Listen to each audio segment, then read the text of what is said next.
అందరికీ నమస్కారం. పిఎంసి ప్రేక్షకులకు స్వాగతం. అలాగే happy morning and happy evening masters. ముందుగా బ్రహ్మర్షి పితామహ పత్రిజీ గారికి, స్వర్ణమాల అమ్మకు ఆత్మ ప్రణామాలు. మనిషి వ్యక్తిగత జీవితానికి ఇంకా పురోగతి సాధించడానికి 6 సూత్రాలు. అందులో కొన్ని చంద్ర గారి ద్వారా మనం తెలుసుకున్నాము. అలాగే ఈరోజు మిగతా ఇవి ఎంతో ఇంపార్టెంట్ మాస్టర్స్. ప్రతి ఒక్కరూ ఒక డీప్ సబ్జెక్ట్ ఇది. సో ఎంతో విపులంగా సుజాత గారి మ్యామ్ ద్వారా తెలుసుకుందాం. Welcome ma'am. Thank you Shravani. నమస్తే. శుభ సాయంత్రం అండ్ హ్యాపీ మార్నింగ్ కూడా. 33వ రోజు సాధన. 40 రోజులు తొందరగా అయిపోయినట్టు అనిపిస్తూ ఉంటుంది. కానీ సాధనలో ప్రతి అడుగు ఈ రోజే మొదటి అడుగు అన్నట్టుగా ఉంటుంది. ఒక వ్యక్తి తన జీవితంలో తన జన్మ తీసుకున్నాక ఏదో ఒక కారణం ఉంటుంది. లక్ష్యము లేకపోతే జీవన సాఫల్యము అనే పెద్ద పదాల్లా అనిపించవచ్చు. కానీ ఖచ్చితంగా ప్రతి ఒక్క సోల్కి కూడా నేర్చుకోవడం ఇష్టం, పురోగమించడం ఇష్టం. మనకి ధ్యానం వ్యక్తిగత వాస్తవికత ఆ స్వభావానికి 6 సూత్రాలు. చంద్ర సార్ కొన్ని ఆల్రెడీ చెప్పారు. ఇది వెళ్లే ముందు ఇప్పుడే పత్రి సార్ ఒకటి చెప్పారు. కర్మలోంచి కర్మ ఫలం అని చెప్పారు. అది విన్న వెంటనే నాకు చిన్నప్పుడు నేను చదివిన ఒక చాలా ఇష్టమైన కథ గుర్తొచ్చింది. అక్బర్ బీర్బల్ ఒకరోజు వస్తూ ఉంటే ఒక బాగా ముసలి ఆయన మామిడి పండు టెంక మంచి రుచిగా ఉందని దాన్ని నాటుతున్నాడు. బీర్బల్ నవ్వి, "ఈ- అప్పటికే అతనికి 90 ఏళ్ళు ఉన్నాయి. ఈ వయసులోనే నువ్వు వేసేసి ఈ పండు తినేద్దామనే" అని నవ్వుతూ అన్నారంట. ఆయన అన్నారంట, ఆ పెద్ద ఆయన, ఎవరో వేసిన పండుని నేను ఇన్ని సంవత్సరాలు తింటూ ఆ మొక్క నుంచి ఎంజాయ్ చేశాను, ఎంతో ఆనందించాను. ఇది ఎవరో ఎంజాయ్ చేస్తారు, ఆ రుచి తెలిసింది కదా అందరికీ పంచుదామని అన్నారంట. వెంటనే అక్బర్ బంగారు నాణేలున్న ఒక సంచిని ఆ ముసలాయనకి బహుమతిగా ఇచ్చారట. శభాష్ అని. అప్పుడు ఆయన నవ్వి చమత్కారంగా బీర్బల్ గారి వైపు తిరిగి, చూసారా ఎప్పుడు తింటామని అడిగారు, ఇప్పుడే నాకు బంగారు పళ్ళు వచ్చాయి అన్నాడంట. కర్మఫలం పత్రి సార్ చెప్పారు. ఎప్పుడు చేసింది అప్పుడే తెలియకపోవచ్చు, కానీ ఖచ్చితంగా దాని యొక్క ఫలితాన్ని, అది మంచైనా చెడైనా, ఖచ్చితంగా అనుభవిస్తాం మనం. అటువంటి మంచి విషయాన్ని అలవోకగా ఒక అరటి పండంత తిన్నంత ఈజీగా చెప్పారు పత్రి సార్. మన గురువులైన పత్రి సార్కి, స్వర్ణమాల అమ్మకి ఆత్మ ప్రణామాలతో సెషన్లోకి వెళ్దాం. మనము మన వ్యక్తిగత స్వభావం, ప్రతి ఒక్కళ్ళు కూడా చూడండి, ప్యూరిటీయే ఆ సోల్ యొక్క లక్షణం. ఆత్మకి సహజ లక్షణం ఏంటి అంటే పవిత్రత. కానీ ఆ పవిత్రత అన్నది ఇక్కడికి వచ్చినప్పుడు ఎందుకు మారుతుంది, ఎలా మారుతుంది, మళ్ళీ దానికి ఎలా వర్క్ చేసుకుంటది ఆ సోల్? నాకు ఆరోగ్యం బాగాలేదండి అంటారు చాలామంది. ఆరోగ్యం బాగాలేదంటే ఊరికనే బాగోదు కదా. మనం తినే ఆహారమో, మనం ఆలోచించే ఆలోచనలో, మనము ఉండే జీవన విధానము, లైఫ్ స్టైల్ అంటారు. కారణం ఉంది. కారణం మనం అనుకోము. ఒక్క రోజులోనే ఏది మనకి బయటపడదు. లోపల చాలా మనకి ధ్యానం మీద ఒక మంచి వీడియో ఉంటుంది. అది శ్రావణి మేడం గ్రూప్లో పోస్ట్ చేస్తారు. నేను రిక్వెస్ట్ చేస్తాను అది. ధ్యానం అది ఆల్రెడీ చాలా మంది మీరు చూసే ఉంటారు. ధ్యానం అది చేస్తున్నప్పుడు మన ఆత్మ ఎలా పరిణితి చెందుతూ ఉంటుంది, తన జీవన గమనంలో ఎలా ఎరుకతో ఉంటుంది అన్నది ఒక వీడియో అది. ప్రతి ఒక్కరికి ఆత్మకి పురోగమనమే ఉంది, తిరోగమనం లేదు. కానీ మనం ఏమనుకుంటామో, మనం ఫస్ట్ 3 పాయింట్లు ఆల్రెడీ చంద్ర సార్ మీకు చెప్పారు. ఏం చెప్పారు? మనము చైతన్య స్వరూపం. మనం చైతన్యం. చైతన్యము జడము అంటారు. జడము అంటే ఏంటి? చైతన్య రహితంగా ఉండడం. చైతన్యం అంటే ఏంటి? ఎప్పుడూ ఉల్లాసంగా చెయ్యాల్సిన పనికి చెయ్యాల్సిన ఎనర్జీతో పనిచేయడం. చైతన్యం శక్తి. మనం శక్తి, తక్కువ పదార్థము ఎక్కువ శక్తి. క్వాంటమ్ సైన్స్, మనం బుద్ధ సిఇఓ స్పెషల్గా మనం ఫోకస్ చేసేది ఏంటి అంటే ఆత్మశాస్త్రం. సాంకేతికతతో మనము ఆధ్యాత్మికతను అర్థం చేసుకుంటున్నాం. మనము తక్కువ పదార్థము ఎక్కువ శక్తి. మరి రెండోది ఏం చెప్పాము ఇక్కడ? పునర్జన్మ అన్నాం. పునర్జన్మ సిద్ధాంతాన్ని మన వైదిక సాంప్రదాయంలో చాలా చక్కగా నమ్ముతాం. పునర్జన్మ అన్నది మనకి ఎలా మన జన్మని మనము పురోగమనం చేసుకొనేలా పని చేయాలో అని చెప్పేది పునర్జన్మ సిద్ధాంతం. చాలా మందికి చాలా టఫ్ టైమ్స్, టఫ్ సిచ్యుయేషన్లో మెడిటేషన్లో వాళ్ళ పాస్ట్ లైఫ్ చూడడమో, వాళ్ళ పాస్ట్ లైఫ్ ఇండికేషన్స్ రావడమో జరిగినప్పుడు ఖచ్చితంగా వాళ్ళకి ఏం చేయాలో అన్నది అర్థం అవ్వి ముందుకు వెళ్తారు. ఇక్కడ మనకి ప్రాబ్లం ఏంటో తెలిస్తేనే కదా దాని కరెక్షన్ ఆలోచిస్తాం. ప్రాబ్లం కాదు అది. అది మనకు ఒక పాఠం. మనకి అది వచ్చే వరకు మనం లేకపోతే మనం కూర్చోం. మనం సాధన చేస్తున్నప్పుడు మనకి ప్రతిదీ మనకి నేర్పించడానికే వస్తుంది. మనం తెలుసుకోవడానికి వస్తుంది. అన్నమయ్య సినిమాలో అది సినిమాయే అనుకోండి, కానీ ఆ మూలం నుంచి ఏదో ఒక ఇన్సిడెంట్తోనే తీశారు. ఆయన మరదళ్ళకి గొడుగు పట్టి తీసుకువెళ్తూ ఉంటే సాక్షాత్తు వెంకటేశ్వర స్వామే మనుష్య రూపంలో వచ్చి, ఇంతకన్నా అందం చూపిస్తాను వస్తావా అంటే వెళ్ళినప్పుడు దేవాలయం మీద ఆ భంగిమలు చూపించినప్పుడు దాన్ని అర్థం చేసుకోలేని స్థితిలో ఉన్న ఆత్మ అయితే దాన్ని కూడా అదే దృష్టితో చూస్తుంది కదా. కానీ అక్కడ ఆల్రెడీ ఒక సాధన చేసిన ఆత్మ కాబట్టి దాన్ని వెంటనే తన జీవిత ప్రయాణంలో మలుపుని తను చూసుకున్నది. మనం ప్రతి దాని నుంచి నేర్చుకుంటాం ఇక్కడ. ఎలా నేర్చుకుంటాం అంటే మన ఆత్మ పునర్జన్మ సిద్ధాంతం అది చెప్తుంది. నువ్వు అంతవరకు నువ్వేం చేసావో దాని కంటిన్యూయేషనే. నీకు అలే రావు, నువ్వు సెంటెన్సెస్ ఎలా చదువుతావు? మరి ఆలు నేర్చుకోవాలి కదా. అదే పునర్జన్మ సిద్ధాంతం. ఎవ్వరికైనా ఎవ్వరూ అతీతులు కారు. ఏదో ఒక సమయంలో టర్నింగ్ పాయింట్ అంటారు దాన్ని. అది మన ప్రయాణాన్ని మనకి నిర్దేశిస్తూ చెప్తుంది. ఇంకా మూడోది ఏంటి అంటే కాజ్ అండ్ ఎఫెక్ట్. అంటే కాజ్ అంటే ఏంటి? కారణం. ఎఫెక్ట్ అంటే ఏంటి? దాని యొక్క ఆ, ఫలితం. ఈ కారణానికి ఈ ఫలితం. బండి స్పీడ్గా వెళ్తున్నారు, సిగ్నల్ చూసుకోవట్లేదు, దాని ఫలితం మనకు తెలుసు. కారణం, దాని ఫలితం. ఒక మంచి విత్తనం వేసి దానికి మంచిగా దాన్ని సదుపాయం చేసాం, చక్కగా అది ఫలాలను ఇస్తుంది. ఫలితం చూస్తామా లేదా? కారణమే. విత్తనం వేయకుండా నాకు వచ్చేస్తుంది వచ్చేస్తుంది అంటే వచ్చేస్తుంది ఏంటి? కారణం ఉంది. కాజ్ అండ్ ఎఫెక్ట్ థియరీ చాలా చాలా ఇంపార్టెంట్. ఇందులో ప్రతిదీ సులభం. మనకు అర్థం చేసుకుంటే ఇది నాకు తెలుసు కదా, ప్రతిదీ మనకు తెలుసు అంటాం. తెలియడం వేరు, అర్థం చేసుకొని దాన్ని జీవితంలో అన్వయించుకోవడం వేరు. ఇంక నాలుగోది ప్రోగ్రెస్. అంటే ఏంటి? Theory of progression. ఇక్కడ కాజ్ అండ్ ఎఫెక్ట్నే law of theory of karma అంటారు. కర్మ సిద్ధాంతం.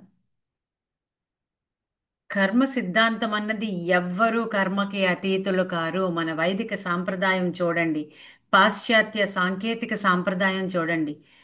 ఎవ్వరు చేసిన దానికి దాని యొక్క ఫలితాన్ని వాళ్ళు తీసుకోక తప్పదు. అది ఏదైనా, అది మంచైనా చెడైనా దాని ఫలితాన్ని మనం తీసుకోవాలి. నిప్పు పట్టుకున్నామండి, నాకు కాలదు కాలదు కాలదు అంటే కాలకుండా ఉంటుందా? కాలుతుంది. చర్యకు ఖచ్చితంగా ప్రతిచర్య ఉంటుంది. ప్రతి చర్యకు ప్రతిచర్య ఉంటుంది. నేను ఎక్సెప్షన్ అనుకోవడానికి లేదు.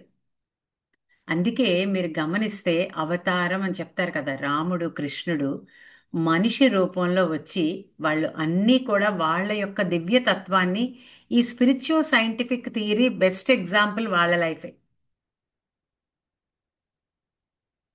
మనం వింటాం, అమ్మ మహాభారతాన్ని పూజ చేయాలి, రామాయణం పూజ చేయాలి. పూజ కాదు, చదివి అర్థం చేసుకొని విలువలతో మన జీవితాన్ని మనం పండించుకోవాలి. ఇక్కడ మెడిటేషన్లో నెక్స్ట్ ఇది ప్రోగ్రెస్. ప్రోగ్రెస్ అంటే ఏంటి? మన జీవితంలో పురోగమనమే ఉంది, తిరోగమనం లేదు. ఇంకా తర్వాతది ఏంటి? మెడిటేషన్ అండ్ యోగా అన్నారు. యోగా అంటే అందరూ యోగా అంటే ఎక్సర్సైజ్ అనుకుంటారు, కానీ మెడిటేషన్ అంటే ఏంటి? ధ్యానం, యోగం. యోగంలో ఉండడం అన్నది ధ్యానికి మాత్రమే సాధ్యం. ఒక యోగి మాత్రమే భోగతత్వంలో ఉంటాడు. ఒక రోగి యోగిలా అవ్వాలి అంటే సాధన కావాలి. ఒక భోగి యోగిలా అవ్వాలంటే సాధన కావాలి. యోగికి భోగం ఉంటది, యోగము ఉంటది. అబ్బా, భలే వచ్చిందండి లక్ అండి వాడు అంటారు. లక్ ఏమీ ఉండదు. మన జీవితంలో మనం చేసే ప్రతి విత్తనాల్ని మనం పండించుకుంటాం అంతే. ఇక లాస్ట్ బట్ నాట్ లీస్ట్, అనంత తత్వం. ఈ అనంత తత్వం అన్నది మన జీవితంలో మనల్ని, దైవత్వం వేరు మనం వేరు కాదు, మనందరం ఒకటే అని చెప్తుంది. You are gods, gods Patri sir అంటారు, you are gods, you are really great అని చాలా మంది అంటారు. చాలా మందిని, మనకి తెలుసు మనం గ్రేటా కాదా అన్నది, మన క్వాలిటీ మనకి తెలుసు. మరి దేవుడైతే మనకు తలనొప్పులు, ఒళ్ళనొప్పులు, బీపీ, షుగరు ఎందుకు వస్తాయి? దేవుడికి ఏమీ లేవు కదా. ఆలోచించండి. మరి మనం దేవుళ్ళమే కదా, దేవుళ్ళ ఉండాలి కదా. ఎలా ఉంటాం? ఇంకా డీప్గా వెళ్దాం ధ్యానం తర్వాత. ఖచ్చితంగా మంచి విషయం. నోట్బుక్ పెన్ పెట్టుకొని మెడిటేషన్ తర్వాత, బాగా పొలం దున్నడం మెడిటేషన్ అంటే, మన బుర్రని చదును చేస్తాం మనం. అనవసరమైనవన్నీ తీసి ప్రశాంతంగా ఉంచి అప్పుడు విన్నది రాసుకుంటే మనకు తెలిసిందే. రాసుకుంటూ వింటే ఆచరణలో, మన జీవితంలో మనం నిజంగా దేవుళ్ళమే అని తెలుస్తుంది. 6 principles of nature of personal reality అంటే ధ్యానం వ్యక్తిగత వాస్తవిక స్వభావం. దీని గురించి విపులంగా కొన్ని సూత్రాలు చంద్ర సార్ ఎక్స్ప్లెయిన్ చేశారు, అందరూ తెలుసుకున్నారు. ఈ వ్యక్తిగత నిజ స్వభావ సూత్రాలు, మనం అందులో మొట్టమొదటిది మనం చైతన్యం, మనం పదార్థం కాదు శక్తి అని తెలుసుకున్నాం. ఇంక రెండవది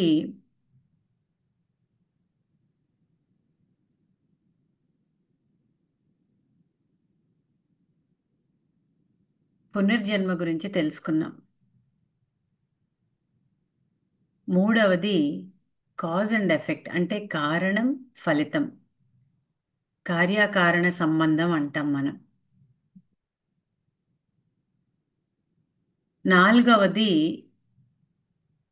ప్రోగ్రెస్ అంటే ఎదుగుదల, పురోగమనం. ఐదవది ధ్యానం, యోగ, యోగత్వ స్థితి, యోగత్వ స్థితిలో ఉండడం. ఆరవది అనంతతత్వం. ఇందులో మనం చైతన్యం అంటే మనం తెలుసుకున్నాం, మనం పదార్థం కాదు చైతన్యం అని. మన నిజ స్వభావం మనకు తెలియాలి. మనము మనలో ఉన్న దివ్యతత్వాన్ని మనం అర్థం చేసుకొని గుర్తించాలి. అప్పుడే మన చైతన్యం యొక్క ఆ శక్తిని మనం వాడటం మొదలు పెడతాం. ఇంక రెండవది పునర్జన్మ. పునర్జన్మ అంటే ఏంటి? మనకి చూడండి, ఇప్పుడు కొద్దిగా మనం నేర్చుకుంటే రేపొద్దున మనం దాని మీద ఇంకా అడ్వాన్స్డ్గా చేయగలుగుతాం. పునర్జన్మ సిద్ధాంతం లా ఆఫ్ రీఇన్కార్నేషన్ అంటారు. చాలా మనకి కొన్ని అంతు చిక్కని వ్యాధులు కానీ, కొన్ని ఇబ్బందికరమైన పరిస్థితులు కానీ, ఎప్పుడైతే ధ్యానంలో గత జన్మ సంస్కారాన్ని మనం అర్థం చేసుకొని వాటిని కరెక్ట్ చేసుకుంటాం అనుకొని ధ్యానంలో కూర్చుంటామో మనకి క్లియర్గా అర్థమవుతుంది మనం ఎక్కడ మనం తిరిగి మార్చుకోవాలో అన్నది. ఇంకా మూడవది కారణం ఫలిత సంబంధం. అంటే ఏంటి? ఏం చేస్తే దాని ఫలితాన్ని మనం ఇప్పుడు తీసుకుంటున్నాం. చాలా మనము కొన్నిసార్లు ఇబ్బందికరమైన పరిస్థితులు అవ్వచ్చు. లేకపోతే కొన్ని మంచి విషయాలు సడన్గా మన జీవితంలో ఏది లక్ అన్నది ఉండదండి. అదృష్టం కాదు. మనం చేసిన సాధన, మనం చేసిన ఫలితం, పనుల యొక్క ఫలితం. కానీ భగవద్గీతలో చెప్పినట్లు ఒక శరీరాన్ని వదిలి, ఒక వస్త్రాన్ని వదిలినట్లు కొత్త శరీరంలోకి వెళ్ళడం, కొత్తగా నేర్చుకోవడం ఇవన్నీ చూస్తూ ఉంటాం మనం. ఇక్కడ కాజ్ అండ్ ఎఫెక్ట్ థియరీ ఏం చెప్తుందంటే ప్రతి చర్యకి కూడా ఒక సమానమైన మరియు విరుద్ధమైన ప్రతిచర్య ఉంటుంది. అంటే to every action there is equal and opposite reaction. చదివాం సైన్స్లో మనందరం.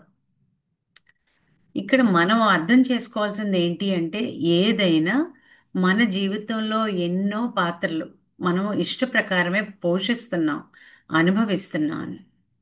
ఇక్కడ మీరు చూస్తూ ఉంటే చూడండి, ఒక ఒక స్త్రీ, నేను ఒకళ్ళకి భార్యని, ఒకళ్ళ కూతుర్ని, ఒకళ్ళకి తల్లిని, ఒకళ్ళకి కోడల్ని, ఒకళ్ళకి స్నేహితురాల్ని, ఒకళ్ళకి ఆధ్యాత్మిక బంధువుని, నాకు నేను ఒక అద్భుతమైన స్నేహితురాలు. ఈ నేనే వేరు వేరు పాత్రల్లో వేరు వేరు పనులు చేస్తూ ఉంటాను.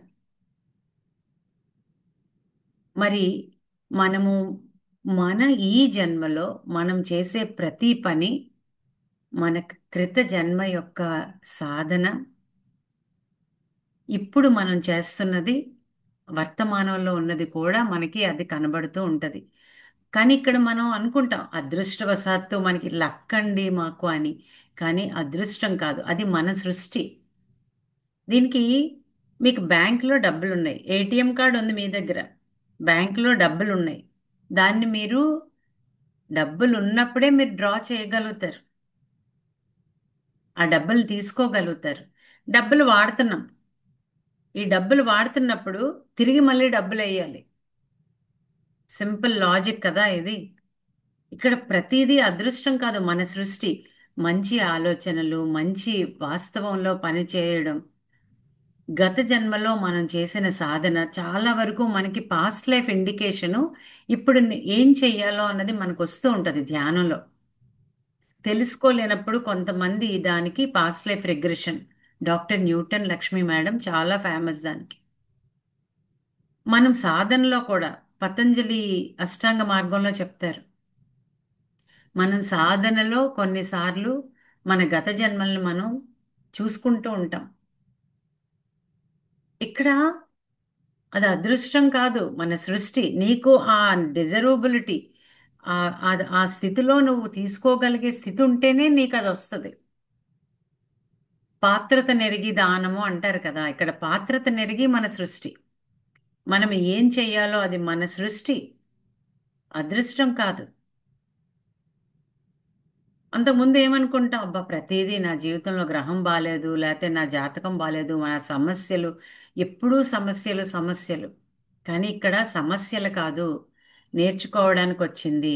చక్కగా మనం ప్రతాప్ వింటున్నాం, సాధన సాధన చేస్తున్నాను, సాధనలో నేను నేర్చుకుంటున్నాను. మామూలుగా అయితే కూర్చుంటామా మనం?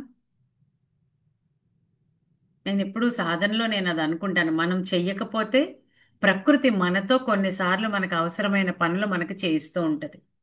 నేర్చుకోవడం అది సమస్య కాదు, మనకి నేర్పించడానికి వస్తుంది. ఇక్కడ చూడండి, సమస్య అనుకుంటే అది పెద్ద బర్డెన్.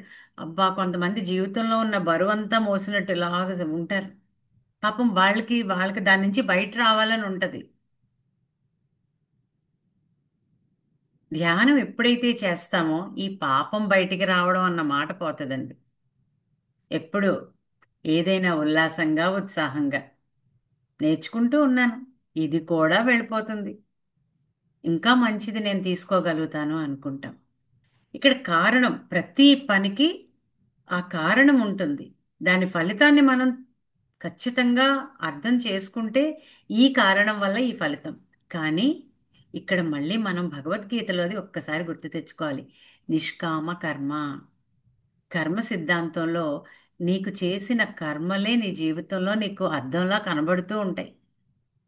నీ జీవిత అనుభవాల్లాగా. లా ఆఫ్ కర్మ అదే చెప్తుంది. మనం చేసే ప్రతి దాని ఫలితము మనం తీసుకుంటూ ఉంటాం. ధ్యానంలో ఉంటే ఎరుకతో ఉంటాం. ఎరుకతో ఉన్నప్పుడు నాకు ఈ సిచ్యువేషన్ వచ్చింది, ఎక్కడైనా నేను సరికానిది చేసి ఉంటానేమో, వెంటనే ఆలోచనలో ముందు కరెక్షన్ చేసుకుంటాం మనం. సాధనలో దానికి తిరిగి మనం మంచి పనులు చేయడం మొదలు పెడతాం. క్షమాగుణాన్ని కలిగి ఎక్కడ నేను ఏదైనా తెలియక చేసుంటే క్షమించండి మాస్టర్స్. ఇక్కడ మనం మన సృష్టిని మనం మార్చుకుంటూ ఉంటాం. అందుకే కో క్రియేటర్స్ అంటారు, అంటే సహ సృష్టికర్త. ప్రతి వ్యక్తి ఒక సహ సృష్టికర్త అవ్వగలరు. సమస్యలు అనకుండా నేర్చుకోవడం మొదలుపెట్టినప్పుడు ప్రతిదీ దానిలో మనం ప్రతి పనిలోని ఉత్సాహాన్ని పొందుతాం. నైపుణ్యం నేర్చుకుంటాం. దీన్ని అధిగమించాలి అంటే నేను ఇంకా ఏం చెయ్యాలి. సాయి మేడం చెప్పారు, కాలు బాలేదు కానీ నేను అనుకున్నాను ఈ పని చేస్తాను అని. ధ్యానం ఎక్కువ పెంచుకున్నాను. మామూలుగా అయితే మనకు అంతసేపు కూర్చొని అవ్వకపోవచ్చు. కానీ ఇలా ఓ సిచ్యువేషన్ వచ్చినప్పుడు ఓకే, కొంతసేపు నువ్వు రెస్ట్ తీసుకో. కానీ ఆ సమయాన్ని మనం ఎలా సద్వినియోగపరుచుకుంటున్నాం. నిష్కామ కర్మ అంటే ఆశించకుండా పనిచేయడం. కర్మలు ఇక్కడ భగవద్గీతలో కృష్ణ భగవానుడు ఎంత చక్కగా చెప్తాడంటే, ఒక కురుక్షేత్ర రణరంగంలో అర్జునుడికి అతను చెప్పారు. మనం ప్రశాంతంగా దాన్ని అర్థం చేసుకుంటూ ఉంటాం. ఏంటి అర్థం చేసుకోవాలి? క్వాంటమ్ సైన్స్ మొత్తం అందులో ఉంది. స్పిరిచువల్ సైన్స్ మొత్తం అందులో ఉంది. ఏంటి అంటే, నువ్వు ఏది చేసినా ఆ పనిని ఆనందిస్తూ చెయ్యు, ఆశించకుండా చెయ్యొద్దు. కర్మలు, ఈ కర్మ చేస్తే మంచిది, జడ్జిమెంటల్గా ఇది చేస్తే చెడ్డది అనుకోకుండా కర్మలు చేస్తూ ఉన్నప్పుడు మనకు అర్థమవుతుంది, ఇది మనకి చెయ్యనవసరం లేదు, ఇది చెయ్యాలి, ఇది చేస్తే మన జీవితంలో మనం ఇంకా మంచిగా నేర్చుకుంటూ ముందుకు వెళ్తాము. ఇంకోటి చెప్తారు ఆయన, యథా ఇచ్చేసి తథాకురు. అన్నీ విన్నావయ్యా అర్జున, నువ్వు చక్కగా వింటావు, కానీ నీకేది నచ్చితే అదే చేస్తావు. సో వినడాన్ని అన్వయించుకొని ఆచరించినప్పుడు అది నిజమైన ఆ గీత మన గీతల్ని మారుస్తుంది. చాలా మంది మాకు ఇంక వయసు అయిపోయిందండి. నాకు ఒక పాట గుర్తొస్తుంది, కొంతమంది యువకులు పుట్టుకతో వృద్ధులు అని. అదొక సిచ్యువేషన్లో అతను పాడతారు, కానీ ఇక్కడ ప్రతి ఒక్కరూ అన్వయించుకోవాలి. వయసు రావడం పోవడం అన్నది దాని పని అది చేసుకెళ్తుంది, కానీ ఇక్కడ దేన్ని అడ్డగించడం కాదు, దాన్ని ఎంజాయ్ చేస్తూ ఎప్పుడూ నిత్య యవ్వనంగా మన మనస్సుని ఉంచుకోగలిగితే మన ఆరోగ్యం కానీ, మన ఆలోచన విధానం కానీ, మన జీవన విధానం కానీ బాగుంటుంది. కొంతమంది ఎంత వయసులోనైనా ఉత్సాహంగా పనిచేస్తారు. కొంతమంది చిన్న వయసులోనే ప్రతిదానికి జావగారిపోతూ ఉంటారు. ఇక్కడే మన సాధన. అందుకే చెప్తారు, మనం ఎప్పుడైతే ఈ సైన్స్ని అర్థం చేసుకున్నామో, ఆధ్యాత్మిక శాస్త్రాన్ని, కారణం, ప్రతిదానికి ఒక కారణం ఉంటుంది. దాని ఫలితాన్ని మనం ఖచ్చితంగా అనుభవించాలి. వేప విత్తనం వేసి మామిడి పండు అడిగితే వస్తుందా? రాదు కదా. ఎలాంటి విత్తనం వేస్తే అలాంటి ఫలాన్ని మనం తీసుకుంటాం. ఇది నిజం, సత్యం. ఇక్కడ మనం నెక్స్ట్ సూత్రానికి వెళ్తే, పురోగమన సిద్ధాంతం. పురోగమన సిద్ధాంతం అంటే ప్రోగ్రెస్. నెక్స్ట్ స్లైడ్కి వెళ్ళమ్మా. పురోగమన సిద్ధాంతం అంటే నాలుగవది ప్రోగ్రెస్. నేర్చుకుంటూ ఉంటున్నప్పుడు మీరు గమనించండి, అభివృద్ధి, ప్రగతి పథం, పురోగమనం. ఇక్కడ మీరు చూస్తే ఈ పిక్చరు నిజంగా ఎంత చక్కగా దీన్ని కంపైల్ చేశారో అనిపించింది నాకు. ఎదుగుతూ ఉంటది, ఎదుగుదలే, తిరోగమనం ఉండదు జీవితంలో. ప్రతి అనుభవం నేర్పిస్తూ ఉంటది, ప్రతి అనుభవం నేర్పిస్తూ ఉంటది. ముందుకు వెళ్తాం మనం, వెళ్తూనే ఉంటాం, వెళ్తూనే ఉంటాం. ఇక్కడ వెళ్తున్నప్పుడు మనము ఆ సమయం, ఆ స్థలానికి మన దృష్టిని మనం అక్కడ కేంద్రీకరిస్తాం. కానీ సమయానికి అతీతంగా కాలాతీత, గుణాతీత, సర్వాతీత అని వింటూ ఉంటాం. యాంత్రికంగా మంత్రజపంలా చెప్తారు, కానీ కాదు. అది మన ఆచరణ ఆధ్యాత్మిక సూత్రం. కాలాతీత, కాలానికి అతీతంగా ఇష్టంతో పనిచేస్తాం. గుణాతీత, గుణానికి అతీతంగా పనిచేస్తాం. అనంత తత్వంలో ఉండడానికి మనము, ఇక్కడ మనకి ఇంగ్లీష్లో ఒకటి ఉంటుందండి, ఇమ్మోర్టల్ మార్టల్ అనే పదం. అంటే అమరత్వం. ఇమ్మోర్టల్ అంటే దానికి సమయం, లేకపోతే టైం అండ్ స్పేస్, ఆ స్థలంతో పని లేదు. ఎప్పుడూ అది ఉంటుంది. సత్యం, సత్యం ఎప్పుడూ ఉంటుంది. అండ్ స్థలానికి విస్తరిస్తూ ఉంటుంది. స్థలానికి కొన్ని మనకి కనిపిస్తున్నప్పుడు, మార్టల్ అంటే ఏంటి? కొంత సమయానికి అది ఉండదు. ఆ సమయం వచ్చాక అది నశిస్తుంది. కానీ సత్యం ఎప్పుడూ కూడా సమయానికి, స్థలానికి అతీతం. మనకి ఎప్పుడూ మనం సాధనలో ఉన్నప్పుడు అభివృద్ధి పదంలో ఉంటాం. అప్పుడు మనం ఏం చూస్తాం? ప్రతిదీ విఫలంగా అయ్యింది, లేకపోతే ఇది నా జీవితంలో అవ్వదు అని అనుకోకుండా పురోగమనం, ప్రోగ్రెస్ అంటారు. ప్రోగ్రెస్ మనకి చిన్నప్పటి నుంచి చదువుతూ ఉంటాం. స్కూల్కి వెళ్ళినప్పుడు ప్రోగ్రెస్ రిపోర్ట్ ఇస్తారు. ప్రోగ్రెస్ రిపోర్ట్ ఏం చెప్తుంది? నీ ప్రోగ్రెస్ని చెప్తుంది. నువ్వు ఎలా అభివృద్ధిలో ఉన్నావు. నేర్చుకుంటూ ఉన్నప్పుడు నువ్వు ఏం నేర్చుకున్నావు, అది నీ జీవితంలో అన్వయించుకున్నప్పుడు దాన్ని ఎలా అన్వయించుకుంటున్నావు. అదే మనకి అప్పుడు ధ్యానం స్థితిలో, ధ్యానము క్రమం తప్పకుండా చేస్తే నిజంగా మన వ్యక్తిగత నిజ స్వభావం ఏంటి అంటే నాలుగో సూత్రం ఇది. ఎప్పుడూ అభివృద్ధి పదంలోనే ఉంటుంది మన జీవితం. ఎవ్వరి జీవితమైనా ఇది ఎక్సెప్షన్ కాదు. ఇక్కడ గుర్తుపెట్టుకోవాలి. నిరంతరం మన జీవితం ప్రగతి పదంలో ఉంటుంది. మనకి ఒక సోల్కి ఎప్పుడూ తిరోగమనం ఉండదు. సోల్ ఎవల్యూషన్ అంటారు. అభివృద్ధి పదంలోనే వెళ్తుంది సోల్. నెక్స్ట్ది ఏంటి అంటే మెడిటేషన్ అండ్ యోగా, అంటే ధ్యానము, యోగత్వం. ఈ ధ్యానము, యోగము అంటే ఏంటి? యోగా అనగానే అందరూ మనం ఆసనాలు అనుకుంటాం. కానీ మన శరీరాన్ని, మనస్సుని, బుద్ధిని నియంత్రిస్తూ, మనస్సు, బుద్ధి, శరీరము, ఆత్మ, పరమాత్మ ఏకీకృత స్థితే యోగం. కలయిక. యోగా అంటే కలయిక. ధ్యాన స్థితిలోనే మనలో ఉన్న నిజమైన ఆ దైవతత్వానికి మనం కనెక్ట్ అవుతాం. ఈ ధ్యానం క్రమం తప్పకుండా చేస్తున్నప్పుడు, అందుకే ధ్యానం చేసేవాళ్ళు, ధ్యానం చెయ్యని వాళ్ళు, లోకంలో ఈ రెండే మనకి. ధ్యానం చేసేవాళ్ళు, ధ్యానం చెయ్యని వాళ్ళు. కానీ ప్రతి ఒక్కళ్ళు ఏదో ఒక రోజున ఆ ధ్యాన స్థితికి వెళ్ళాలి అనే తపన అయితే ఆ సోల్కు ఉంటుంది. మనము జన్మ పరంపరలో మనం తెలుసుకుంటూ ఉంటాం.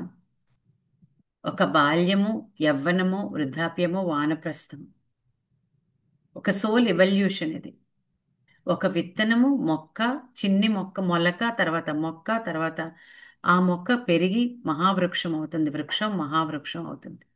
అలాగే మన అనుభవాల్ని ధ్యానం ఏం చేస్తుందంటే క్యాటలిస్ట్లా పనిచేస్తుందండి ధ్యానం. ఇక్కడ మనం సైన్స్లో చదువుకున్నాం కేటలిస్ట్ అనే పదం. క్యాటలిస్ట్ అంటే ఏంటి?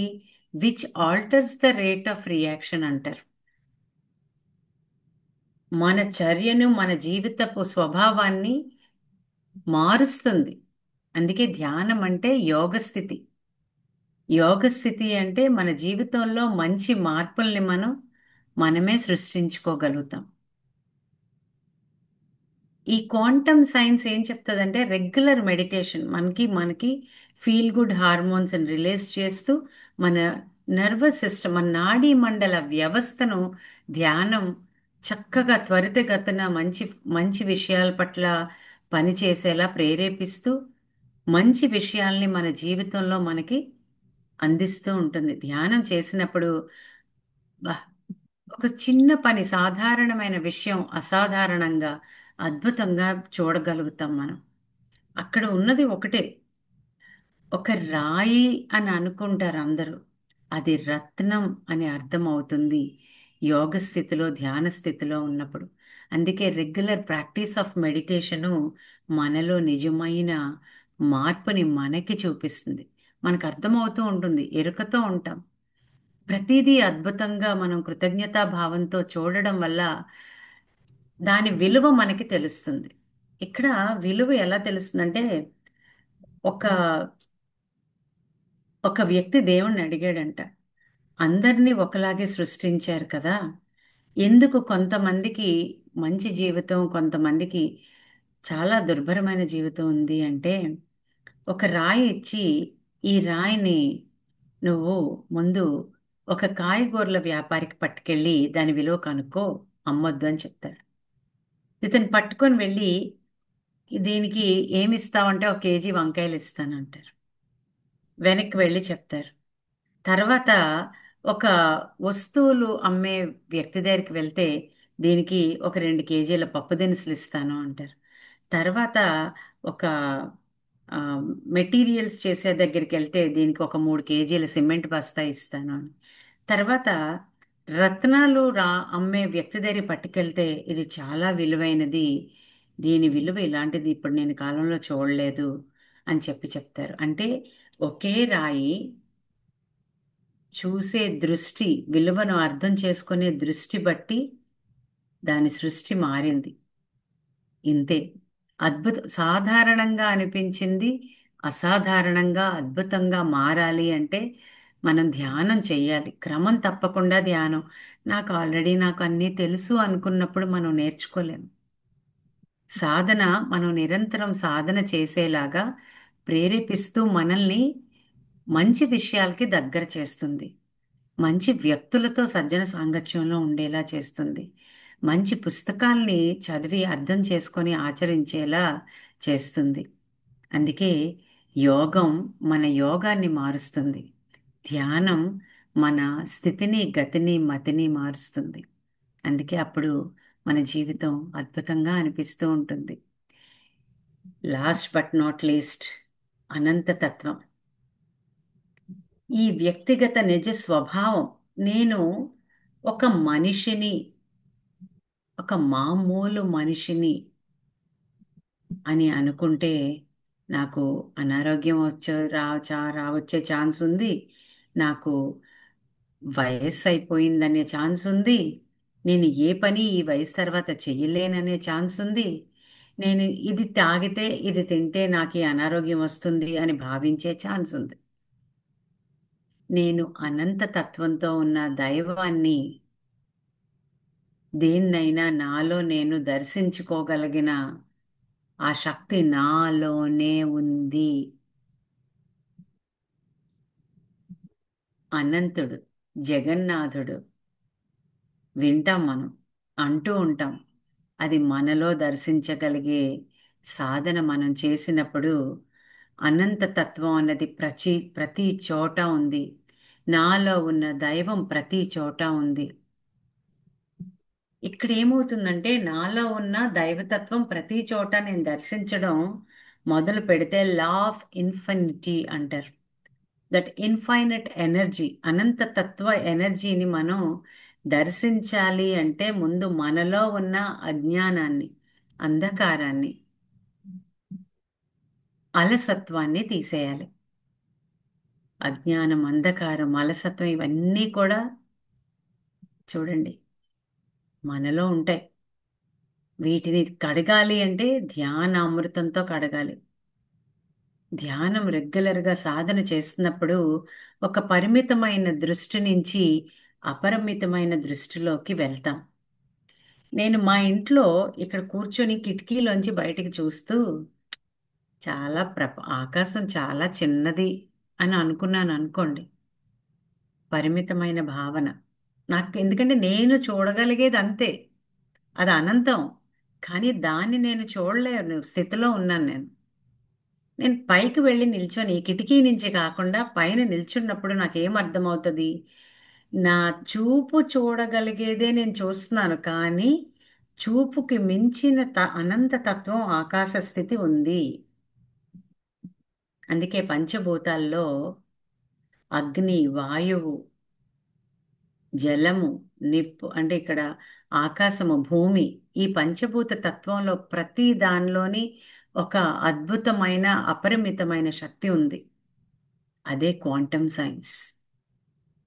అదే ఆధ్యాత్మిక శాస్త్రం. ఎప్పుడైతే నేను పరిమితమైన ఆ లిమిటేషన్ని నేను మార్చుకొని అనంత తత్వంతో కనెక్ట్ అయ్యానో, అద్భుతమైన శక్తి మనలోనే ఉంది, అందరిలోనే ఉంది అని మనకి తెలుస్తూ ఉంటుంది. అది తెలిసినప్పుడు మనం వెంటనే నేను అనంత తత్వాన్ని కలిగి ఉన్నాను. ఏదైనా నా సాధనతో ఇంకొకళ్ళు వచ్చి చెయ్యేశారు, ఇంకొకళ్ళు వచ్చి చెప్పారు, ఇంకొకళ్ళు వచ్చి నాకు ఇలా పట్టుకుంటే నాకు హీలింగ్ అయింది కాదు. నాలో ఆ శక్తి ఉంది. డిపెండెన్సీ పోయి ఆధారపడకుండా ఆధారభూతమయ్యే చర్యలోకి వెళ్తాం. మనం ఇక్కడ ధ్యాన స్థితిలో అనంత తత్వం అన్నది మన సహజ లక్షణం. దీన్ని సమ్మప్ చెయ్యాలి అంటే ఈ 6 సూత్రాల్ని ఒక్కసారి చూద్దాం. పరిమితమైన స్థితి నుంచి అపరిమితమైన స్థితిలోకి వెళ్ళాలి. ఇప్పుడు వ్యక్తిగత నిజ స్వభావాన్ని మనం అర్థం చేసుకునే 6 సూత్రాలు ఒక్కసారి మనం మళ్ళీ రీక్యాప్ చేసుకుందాం. చైతన్యం. చైతన్యం అంటే ఏంటి? అక్కడ చూడండి, చాలా మంది శూన్యం శూన్యం అంటే ఏమీ లేదు కదా, శూన్యం అంటే ఎంటీనెస్ అంటే ఏమీ లేదు అనుకుంటారు. కానీ ఎంటీనెస్ అంటే హోల్నెస్, కంప్లీట్నెస్. మనం చిన్నప్పుడు సైన్స్ ఎక్స్పెరిమెంట్ చేసినప్పుడు విబ్జిఆర్ అని 7 రంగులు, ఆ, ఇంద్రధనుస్సులో ఉన్న రంగుల్ని తిప్పుతూ ఒక ఫ్యాన్ ఎక్స్పెరిమెంట్లో తిప్పితే మొత్తం తెల్లగా కనబడుతుంది. అది ఆపితే 7 రంగులు కనబడతాయి. ఎగ్జాక్ట్లీ. చైతన్యము మనం శూన్యం కాదు, మనం పదార్థం కాదు, మనము శక్తి అని తెలుసుకుంటూనే మరణం ఉంది అన్నది నిజంగా మనం ధ్యానం లేకపోతే అమ్మో నేను చచ్చిపోతానేమో, అమ్మో నాకు ఈ లైఫ్ అయిపోయిందేమో కాకుండా శాశ్వత తత్వం. ఈ జన్మలో నేను ఇది నేర్చుకున్నాను, దాని కంటిన్యూయేషన్ నాకు. నేను ఈ బాడీని మారుస్తున్నాను, ఈ వస్త్రాన్ని మారుస్తున్నాను, కానీ నేర్చుకోవడం ఆపట్లేదు. సోల్ ఈజ్ ఇటర్నల్ అంటారంటే శాశ్వతం. ఆత్మతత్వం శాశ్వతం. అప్పుడు మనం కారణం ఫలిత సంబంధం అంటే కాజ్ అండ్ ఎఫెక్ట్ థియరీ, కారణము దాని యొక్క ఫలితము, ఈ రెండిటికి రిలేషన్ ఉంది. అదృష్టం దురదృష్టం అండం మానేసి మన సృష్టి మన చేతుల్లో ఉంది. మన రిమోట్ని మన దగ్గర పెట్టుకుంటాం. మన లైఫ్లో మనం బ్యాలెన్స్ చేసుకోవాల్సినవి మనం నేర్చుకోవాల్సినవి మనం నేర్చుకుంటూ ఉంటాం. అప్పుడు ప్రతి సమస్య అని బాధపడుతున్నదల్లా నేర్చుకుంటున్నాం, నేర్పిస్తుంది మనకి. ఈ సిచ్యుయేషన్ వచ్చిందా, ఇది నాకు నేర్పించడానికి వచ్చింది, నేను నేర్చుకుంటాను అంటే వెంటనే మన సిచ్యుయేషన్ నుంచి. మొన్నే పత్రి సార్ చెప్పారు కదా, ఒక అతను ఎన్ని జన్మలు నేను ఇంకా సాధన చేస్తే నాకు మోక్షం వస్తుంది అంటే 4 జన్మలకే అన్న వాళ్ళకి రాలేదు, 14 జన్మలు అయిపోయింది. 14 జన్మల ఓకే అని ఆడుతున్న అతనికి వెంటనే వచ్చింది. అంటే మనం 365 డిగ్రీస్ యూటర్న్ చూస్తాం. అంటే సమస్య కాదు, ఇది నేర్చుకోవడానికి వచ్చింది. నేర్చుకోవడానికి వచ్చింది అన్నప్పుడు మనం ఈజీతో ఉండి కొత్తదనాన్ని నైపుణ్యాన్ని పెంచుకుంటున్నప్పుడు, నేర్చుకుంటున్నప్పుడు మాయమైపోతుంది. అప్పుడు నిరంతరం పురోగతి, ప్రోగ్రెషనే అక్కడ. మనకి అబ్దుల్ కలాం గారు చెప్తారు ఫెయిల్ అన్నమాట. ఫెయిల్ అంటే first attempt in learning. Failure is the stepping stone of success. ఈ మోటివేషన్ సెంటెన్స్ ఇది విని ప్రతిసారి ఫెయిల్యూర్ కంటిన్యూ చెయ్యడం కాదు, ఒక్కసారి మన జీవితంలోకి ఒకటి ఏదైనా సమస్య వచ్చింది అంటే అది నాకు నేర్పించడానికి వచ్చింది నేర్చుకుంటున్నప్పుడు అది మనకి ఒక నేర్చుకునే తత్వానికి దగ్గరికి చేస్తుంది, పురోగతి. అప్పుడు మన జీవితంలో ధ్యాన స్థితిలో ఉన్నప్పుడు మనం ఏం చేస్తామంటే ఎప్పుడూ కూడా ఫెయిల్యూర్ అన్నది లేకుండా విశ్వంతో అనంత తత్వంతో ఏకీకృతమై సాధారణ జీవితాన్ని అసాధారణంగా అద్భుతంగా మలుచుకోగలుగుతాం. అది ఏ ఫీల్డ్లోనైనా. అప్పుడు మనం ఆరో సూత్రం ఏంటి అంటే విశ్వం నేను వేరు కాదు, అనంత తత్వం. అన్నీ మనలోనే ఉన్నాయి, అన్నింటా నేనే ఉన్నాను, నాలో అంతా ఉంది. చిన్ని కృష్ణుడు అమ్మకి నోరు తెరిచి యశోదామాతకి విశ్వాన్ని చూపించాడు కదా. కృష్ణుడు దేవుడండి చూపించాడు. మీరు ధ్యానం చేస్తే మీ విశ్వం మీకు కనబడుతుంది. అదే అనంతతత్వం. అనంతతత్వ స్థితిలో ఉన్నప్పుడు మనం you create your own reality. అప్పో దీపో భవ అని మనం తెలుసుకుంటాం. ఇంతే. వింటే ఎంతో సులభంగా అనిపిస్తుంది. ఆచరణలో పెడితే జీవితం ఎంతో అద్భుతంగా అనిపిస్తుంది. సులభంగా ఉన్నదాన్ని అద్భుతంగా మలుచుకోవడానికి మధ్యలో ఉన్న బ్రిడ్జ్ ఏంటో తెలుసా? సాధన. నాకు ఒక అనారోగ్య స్థితి వచ్చింది, నాకు ఒక ప్రాబ్లం వచ్చింది, నాకు ఒక ఈ సిచ్యువేషన్ వచ్చింది. దీని నుంచి నేను నేర్చుకోవాలి అంటే సాధన సమయాన్ని పెంచుకోవాలి. నాకు 5 నిమిషాల కన్నా కుదరదు, నేను చెయ్యలేను అని మనం అనకూడదు. మా ఫ్రెండ్ ఉండేవారు ఒక, తను నాకు టైం లేదు సుజాత అని ఎవరు మాకో లేదు, నాకు చాలా క్లోజ్ ఫ్రెండ్, చాలా చాలా సూపర్బ్ సోల్. ఒకసారి నేను వింటే అబ్బా నాకు అంతసేపు నేను కూర్చోలేను అన్నారు. ఆ మర్నాడు వచ్చినప్పుడు అప్పుడు నేను చెప్పాను, మీరు నిన్న ఏం చేశారు అంటే డాక్టర్ దగ్గరికి వెళ్తే 2 గంటలు వెయిట్ చేసాం మేము అని. 2 గంటలు డబ్బులు ఇచ్చి వెళ్ళి ఒక దగ్గర వెయిట్ చేసే బదులు దాంతో పాటు మీరు ఇంట్లో 1 గంట మీరు ధ్యానం చెయ్యండి అన్నాను. చేసినప్పుడు తను ఫస్ట్ టైం అటెంప్ట్లోనే ఒక అద్భుతమైన డిఫరెన్స్ని తను చూసుకున్నారు. నేను ఇక్కడ ఏం చెప్తానంటే చెప్పడం మన గొప్ప కాదండి. అందరికీ అన్నీ చెప్తూనే వింటూనే ఉంటాయి. ఆచరణ, ధ్యానం అంటే ఆచరణ. ఆచరిస్తున్నప్పుడు ఆ డిఫరెన్స్ని మనలో చూస్తాం. సాధారణమైన పనులు, అసాధారణ పనులు ఉండవు. సాధారణమైన పనిని అసాధారణ స్థితిలో చెయ్యగలిగే నైపుణ్యం ప్రతి ఒక్క దేవుళ్ళలో ఉంటుంది. మళ్ళీ రేపు మళ్ళీ మనం కలుద్దాం ఈ ధ్యాన స్థితిలో. సో ఒక చిన్న అనౌన్స్మెంట్ ఉంది, శ్రావణి మేడం అనౌన్స్ చేసి ఏమైనా దీనిలో మీకు ఏమైనా డౌట్స్ ఉంటే క్లుప్తంగా క్లుప్తంగా మీ అనుభవాన్ని వినొచ్చు. చెప్పమ్మా శ్రావణి.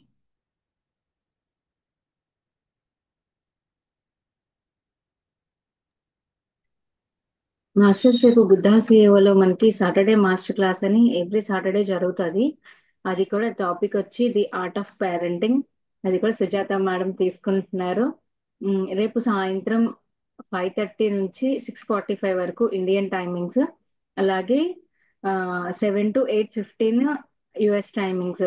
సో ఎవ్వరు మిస్ కాకుండా జాయిన్ అవ్వండి. అలాగే ఎంతో మందికి నిజంగా ఈ ఆర్ట్ ఆఫ్ పేరెంటింగ్ అనేది సెషన్స్ చాలా మందికి అవసరం. ఇది మీరు షేర్ చేయండి, మీకు తెలిసిన వాళ్ళందరికీ షేర్ చేయండి, జాయిన్ అవ్వమని చెప్పండి. Thank you. ప్రతాప్ అన్మ్యూట్ చేసుకోమ్మా.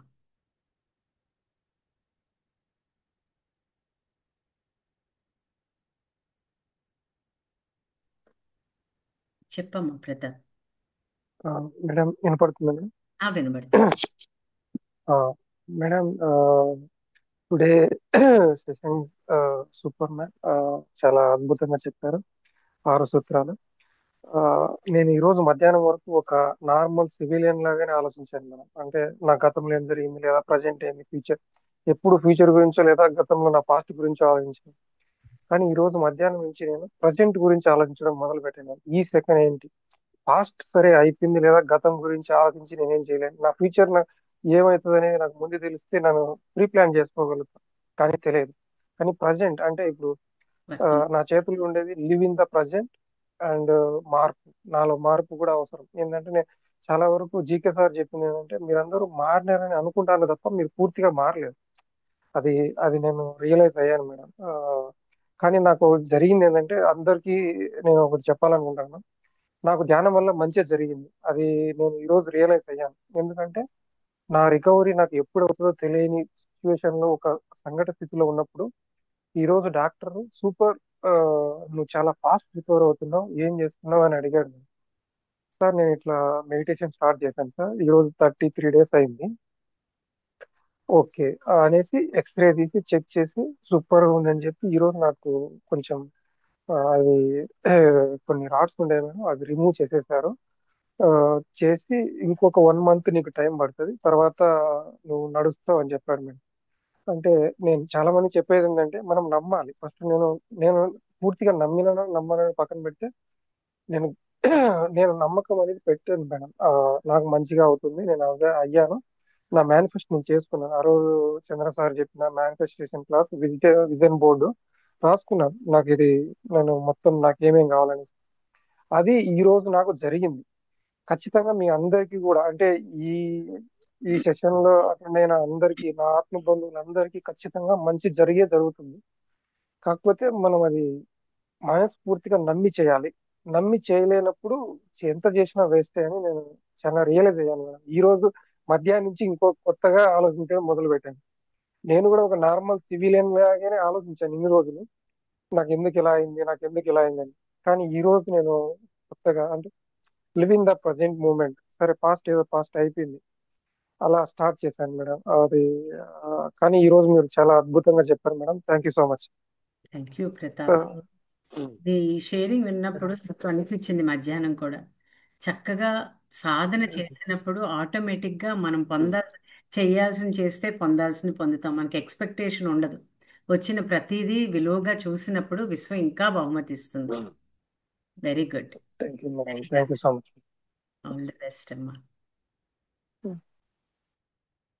40వ రోజు మనతో డాన్స్ కూడా చేస్తాడేమో నేను అనుకుంటున్నాను ప్రతాప్. గుడ్.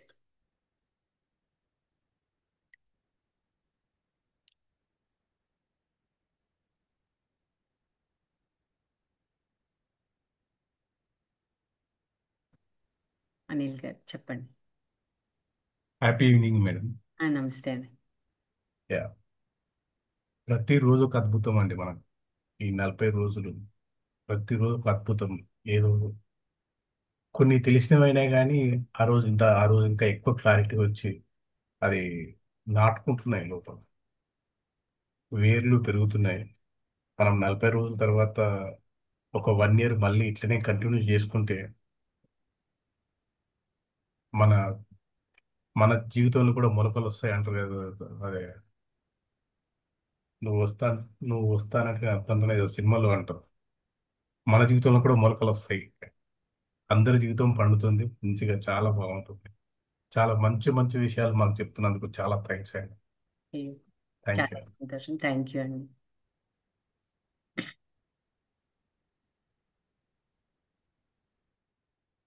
సెషన్ అయితే కంక్లూడ్ చేద్దామా శ్రావణి?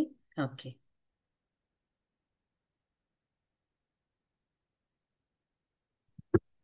రేపు మరో అద్భుతమైన టాపిక్ తో మీ ముందుంటాము. Thank you masters.